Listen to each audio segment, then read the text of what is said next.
পৰিচয় মঞ্জুস্না বৰ ধুনীয়া নাম আৰু তুমিও ধুনীয়া বহুত, কিন্তু তুমি ভবাৰ দৰে মই নহয়। মই হৈছোঁ কেঁকুৰি নাঙলৰ মুঠি ধৰা এজন ছাত্ৰ, সপোন সাগৰত মানিক বিচৰাই যাৰ দায়িত্ব।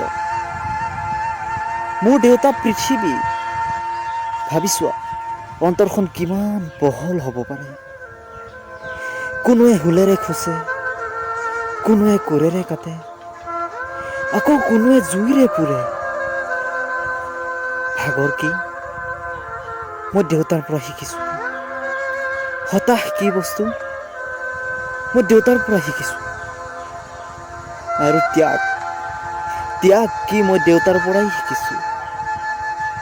মোৰ মা আকাশ, ভাবি চোৱা কিমান বিশাল হ'ব পাৰে, কিমান দায়িত্বশীল হ'ব পাৰে। মাৰ হাঁহিত জোন তৰাই হাঁহে। মা কেতিয়াবা ভাৱনাত ভাগৰি পৰে, বেদনাত চকুলো সৰে, আৰু সেই চকুলোৰে বৰষুণ বাগৰে।